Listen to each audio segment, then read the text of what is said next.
Hello भैया बहन, मैं प्रियम सर। क्लास 12th में आज आपका जो लेसन है, टॉपिक है वैद्युत ऊर्जा व शक्ति, इलेक्ट्रिकल एनर्जी एंड पावर। भैया बहनों, आप ऊर्जा के बारे में जानते हैं। ऊर्जा कार्य करने की क्षमता होती है। वैद्युत ऊर्जा का यहाँ पे मतलब ये हुआ कि हम जो अभी विद्युत धारा का चैप्टर पढ़ना शुरू किए हैं, उसमें मैंने आपको धारा बताया, प्रतिरोध के बारे में बताया है। तो वैद्युत ऊर्जा का मतलब ये हुआ कि जैसे कोई चालक पदार्थ है, चालक पदार्थ का मतलब आप समझ सकते हैं। जैसे मान लीजिए कोई चालक पदार्थ है, अगर इस चालक पदार्थ को हम किसी बैटरी से कनेक्ट कर देते हैं, कोई बाहर से हम इसको सप्लाई दे देते हैं, तो क्या होता है? जो चालक का मुक्त इलेक्ट्रॉन होता है, चालक के अंदर मुक्त इलेक्ट्रॉन होते हैं। ये मुक्त इलेक्ट्रॉन क्या करते हैं? जब हम इसको बैटरी सप्लाई करते हैं तो चालक के जो मुक्त इलेक्ट्रॉन है वो अनुगमन वेग से एक सिरे से दूसरे सिरे की ओर मूवमेंट करने लगते हैं। मतलब कहने का आवेश का प्रवाह प्रारंभ हो जाता है, जिसके कारण क्या होता है? परिपथ में एक विद्युत धारा बहने लगती है। धारा बहने का अर्थ ये हुआ कि जो इलेक्ट्रॉन है वे मोशन में आ जाते हैं और वे क्या करते हैं? आयनों से टकराते हैं। जब वे आयनों से टकराते हैं तो वो क्या करते हैं? आयन से जब टकराएंगे तो क्या करेगा? वो ऊर्जा का लॉस होगा। ऊर्जा का लॉस का मतलब ये हुआ कि इलेक्ट्रॉन एनर्जी जो है ट्रांसफर कर रहे हैं वैसे आयंस को, तो उससे क्या होता है? एनर्जी का लॉस होता है। फिर एनर्जी को मेंटेन रखना है, मतलब हम परिपथ में धारा को चाहते हैं कि वो बराबर प्रॉपर वे में फ्लो हो, धारा बहती रहे। तो उसके लिए क्या करना पड़ेगा हमें? जो हमने बैटरी लगाई हुई है उस बैटरी से हमें उसको पावर लगातार देती रहनी पड़ेगी।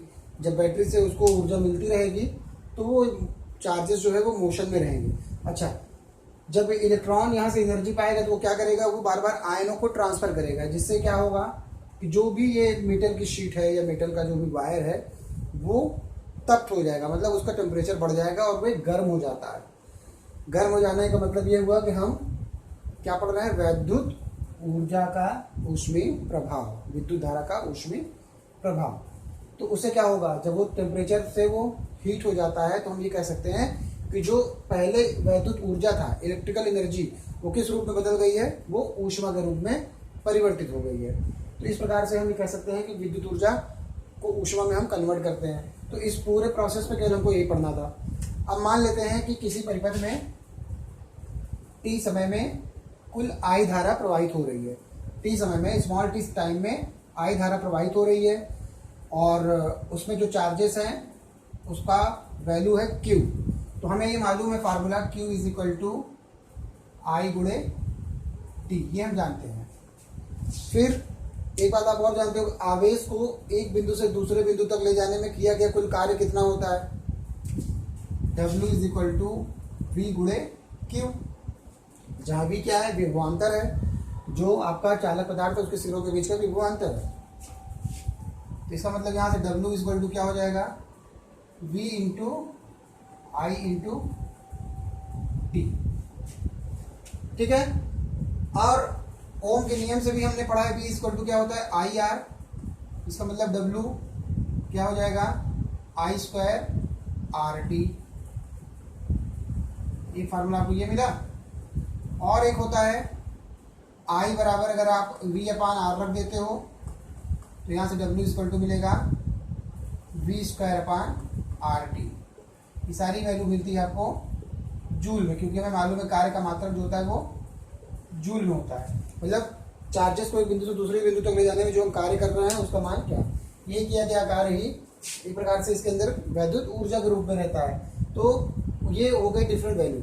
और हम ये कह रहे हैं कि जो ऊर्जा होती है वो क्या कर रही है? ऊष्मा में कन्वर्ट हो रही है। इसका मतलब ऊर्जा का ऊष्मा में हमें मालूम है कि 1 joule is equal to 4.2 calorie. Calorie ऊष्मा का मात्रक होता है, जूल ऊर्जा का। इसका मतलब ये जो आपने W निकाला है इसको अगर हम लिखना चाहें तो VIT upon 4.2 is equal to I square R T upon 4.2 is equal to V square upon R T divided by 4.2 calorie. तो ये एक रूप आपको ऊष्मा के रूप में भी फार्मूला प्राप्त हो गया। और ये जो फार्मूला मिला था आपको ये जूल के रूप में या ऊर्जा के रूप में प्राप्त हुआ था। तो ये होता है आपका पूरा वैद्युत ऊर्जा। क्लियर हुआ? अब इसी में कभी कभी आपको जो सिलेबस है उसमें शक्ति के बारे में पूछा जाता है, तो शक्ति भी आप सीधा सीधा शक्ति के बारे में हम ये जानते हैं कि P बराबर क्या होता है, W अपॉन T। इसका मतलब जहाँ जहाँ W है वहाँ हम T से डिवाइड कर देंगे। तो देखिए हमको जो शक्ति मिलेगी वो शक्ति का रूप जो मिलेगा वो ऐसा आएगा, VI is equal to I square R is equal to V square upon R, है ना। कहने मतलब है कि आपका जो भी वैल्यू आ रहा है वो वेरी सिंपल आ रही है, उसमें हमें T को ख़त्म कर देना। देखिए फिर से लिख दे रहा हूँ, P is equal to I square R V square upon R into टी। तो ये हो गया वैद्युत शक्ति। वैद्युत शक्ति का मतलब जो है कि एकांक समय में किया जाने वाला कार्य वैद्युत शक्ति कहलाता है। इसका मात्रक क्या होता है, वाट, या इसे कहा जाता है वोल्ट इंटू एम्पियर।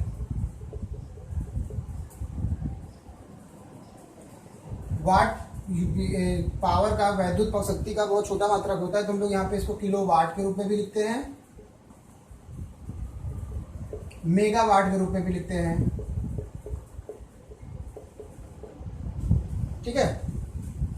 इसको आप ध्यान रखिएगा, ये बहुत छोटी चीजें, क्लास 10 का ये रिवीजन एक तरह से हो रहा है। इसके बाद आता है आपका KWH, किलो वाट आवर। ये भी कक्षा 10 में आपको मैंने बताया था, किलो वाट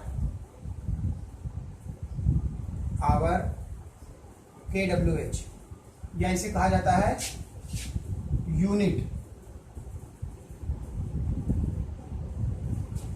किलोवाट घंटा, किलोवाट आवर या यूनिट, इसका मतलब क्या हुआ, यह देखिए जो किलोवाट आवर होता है ये ऊर्जा का बहुत बड़ा मात्रक होता है। जैसे वाट क्या है, ऊर्जा का एक छोटा मात्रक है पावर के शक्ति के रूप में, तो किलोवाट आवर का मतलब ये हुआ कि ऊर्जा का एक व्यापारिक मात्रक है, जिसको हम लोग बिजली विभाग में अक्सर हम लोग यूनिट के रूप में जानते हैं। घर में बिजली जलती है तो हम लोग देखते हैं कि हमारे जो मीटर लगा हुआ है वो कितना रन कर रहा है, मतलब उसकी कितनी यूनिट खर्च हुई है उस महीने में। तो ये जो यूनिट है उसका मतलब क्या हुआ, किलोवाट आवर, मतलब कि 1 किलोवाट 1 घंटे में जितनी भी ऊर्जा कन्वर्ट हो जा रही है उसको हम लोग किलोवाट आवर कहते हैं। तो किलोवाट आवर ऊर्जा का एक मात्रक होता है जिसको हम व्यापारिक मात्रक भी कहते हैं। तो किलोवाट आवर की अगर परिभाषा आपको लिखनी हो तो आप लिख सकते हो कि 1 किलोवाट आवर ऊर्जा का वह मात्रक होता है जिसमें 1 घंटे में पता चल जाए कि कितनी बिजली या कितना ऊर्जा या 1 किलो ऊर्जा आपका रिलीज हुई है या कंज्यूम हुई है। तो देखिए 1 किलोवाट आवर का मतलब ये हुआ 1 किलोवाट गुणे 1 आवर। तो 1 किलोवाट का मतलब 1000 वाट, 1 घंटे का मतलब 60 मिनट, और 60 मिनट का मतलब 60 गुणे 60 सेकेंड, तो ये हो जाएगा सेकेंड। 10 की घात 3 गुणे 36 गुणे 10 की घात 2 वाट सेकेंड। इसको लिख सकते हैं 3.6 गुणे 10 की घात 6 वाट सेकेंड। अब वाट का मतलब P और सेकेंड का मतलब T, ये किसके बराबर होगा, W बराबर P गुणे T, क्योंकि हम जानते हैं P बराबर क्या होता है, W अपॉन T। तो W क्या है, ऊर्जा है, जिसका हम लिख सकते हैं 3.6 इंटू 10⁶ जूल। ऊर्जा का मात्रक होता है जूल। तो 1 किलोवाट आवर या 1 यूनिट की वैल्यू कितनी होती है, 3.6 गुणे 10 की घात 6 जूल। ठीक है, ये आपका कभी कभी एग्जाम में भी या बहुविकल्पी प्रश्नों में पूछ लिया जाता है, तो इसकी वैल्यू आपको पता होनी चाहिए। अब इसी में जो आपका इस्तेमाल होता है आपका, जैसे बिजली के रीडिंग में यूनिटों की संख्या क्या काउंट करने को होती है, तो उसका फार्मूला आता है वोल्टेज करेंट टाइम अपॉन 1000। इसको हम लोग जो कहते हैं यूनिटों की संख्या, यूनिट की संख्या। तो कैसे निकलता है, आप चाहें तो यहाँ से ही आपको मिल जाएगा, सीधा सीधा सा है। 1 kWh is equal to 1 kilowatt, बाकी आवर आपको पता ही है किलोवाट का मतलब ये क्या है, ये पावर है। पावर का मतलब हो गया आपका W/P = W/T। आप डायरेक्ट भी लिख सकते हैं, बाकी किलोवाट आवर में W/T।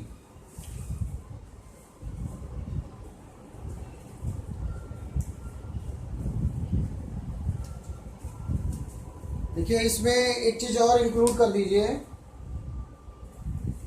ये जो W है आपका, ये यहाँ पे देखिए P = W/T है। आप इसी को कन्वर्ट कर दीजिए यूनिट ऑफ संख्या, क्योंकि एनर्जी निकालनी है।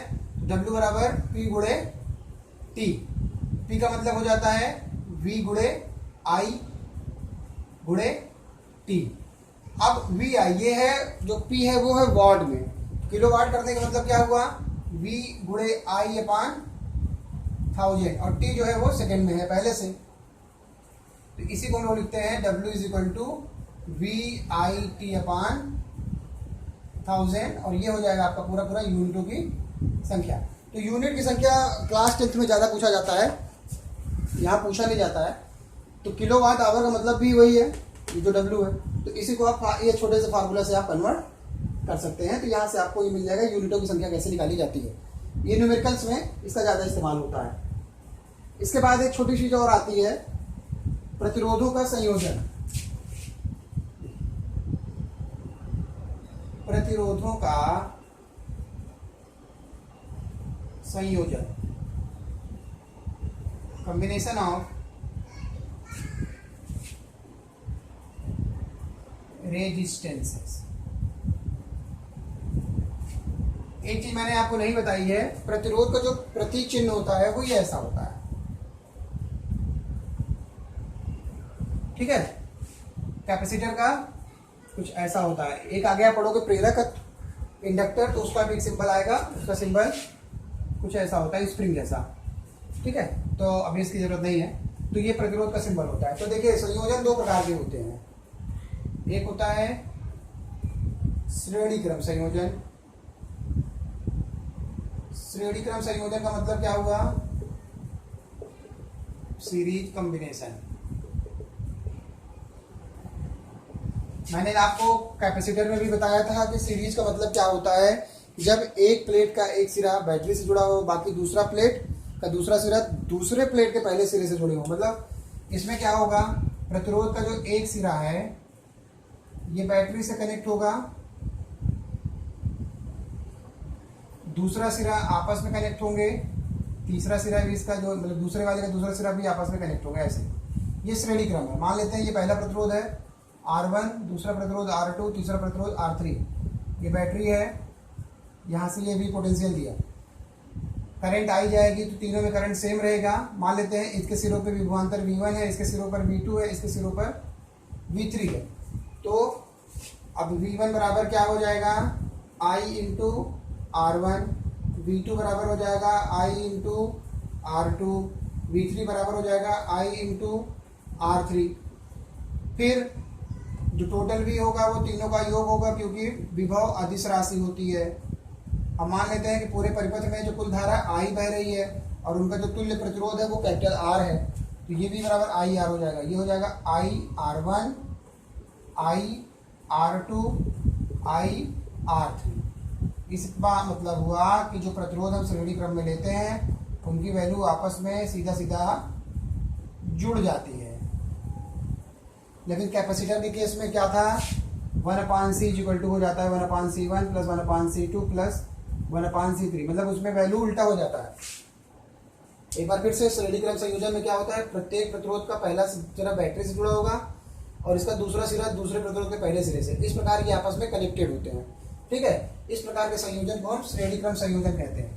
अब श्रेणी क्रम संयोजन में देखिए होता क्या है, सारे के सारे प्रतिरोध जुड़ जाएंगे, तो इसका मतलब जो टोटल प्रतिरोध है उसकी वैल्यू बढ़ जाएगी। जब प्रतिरोध की वैल्यू बढ़ जाएगी तो धारा का मान घट जाता है। श्रेणी क्रम संयोजन में धारा का मान घट जाता है, कैसे, इस फार्मूले से आप देखिए I = V/R। प्रतिरोध का मान ज्यादा होगा तो धारा का मान कम हो जाएगा, तो श्रेणी क्रम संयोजन में धारा का मान कम होता है। इसी प्रकार दूसरा है समांतर संयोजन, समांतर क्रम संयोजन। समांतर क्रम संयोजन, जिसको हम लोग कहते हैं पैरेलल कॉम्बिनेशन। इसमें क्या होगा, फिर वही सेम चीज है। इसमें भी मान लीजिए मैंने 3 प्रतिरोध ले लिए हैं,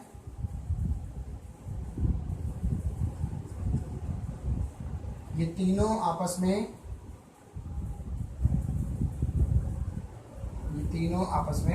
कनेक्ट कर दीजिए ऐसे। अब होगा क्या, इन तीनों प्रतिरोध का जो पहला सिरा है वो बैटरी के पहले टर्मिनल से, और इन तीनों प्रतिरोध का दूसरा सिरा है वो बैटरी के दूसरे टर्मिनल से जुड़ जाएगा। अब यहाँ पे जो भी करंट जा रही है, मान लेते हैं आई, वो 3 भागों में बढ़ गई, I1, I2, I3। हम मान लेते हैं ये प्रतिरोध की वैल्यू R1 है, इसकी R2 है और इसकी R3 है।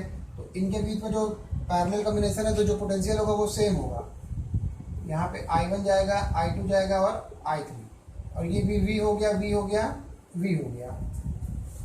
तो इसका मतलब क्या हुआ, अगर यहाँ करंट जा रही है तो I1 की वैल्यू कितनी हो जाएगी, I1 इक्वल टू हो जाएगा V/R1। I2 कितना हो जाएगा, V/R2। I3 कितना हो जाएगा, V/R3। तो जो टोटल करंट होगी वो ऐड अप हो जाएगी, I1 plus I2 plus I3। अगर हम मान लेते हैं कि टोटल पोटेंशियल कितना है, V है, और तुल्य प्रतिरोध R है, तो ये वैल्यू लिख सकते हैं V/R is equal to V/R1 plus V/R2 plus V/R3। इसका मतलब यहाँ से आएगा 1/R is equal to 1/R1 plus 1/R2 plus 1/R3। ये होता है समांतर क्रम संयोजन। इसको कहते हैं हम लोग समांतर क्रम संयोजन। इसमें होता क्या है कि जितने भी सर्किट में रेजिस्टेंस जुड़े होते हैं, उनका जो टोटल रिजल्ट होता है वो कम हो जाता है। अब अगर R कम होगा तो I का मान ऑटोमेटिक बढ़ जाता है। इसीलिए घरों में जब पंखा है, बिजली का तार है या बिजली बल्ब है, ये सब का जो आपस में जो कॉम्बिनेशन बनाया जाता है, वे समांतर क्रम बनाया जाता है, ताकि उनका जो टोटल जो रेजिस्टेंस है वो कम हो जाए, जिससे करंट की वैल्यू बढ़ जाए और करंट हमारे पूरे सिस्टम में फ्लो करे। तो ये हो गया आपका टोटल प्रतिरोधों का संयोजन। इसमें चैप्टर में यही तक आपका है। कार्बन का जो वर्णक्रम होता है इस बार सिलेबस से हटा दिया गया है, तो मैंने उसको आपको नहीं बताया है, जरूरत भी उसकी आगे नहीं पड़ेगी आपको। इतना आप इसको समझ लीजिए, अपनी कॉपी में नोट कर लीजिएगा। इसके संबंधित जो न्यूमेरिकल्स है, कॉम्प्लिकेटेड सर्किट्स है, वो मैं आपको नेक्स्ट वीडियो में एक्सप्लेन करूंगा। Okay, thank you.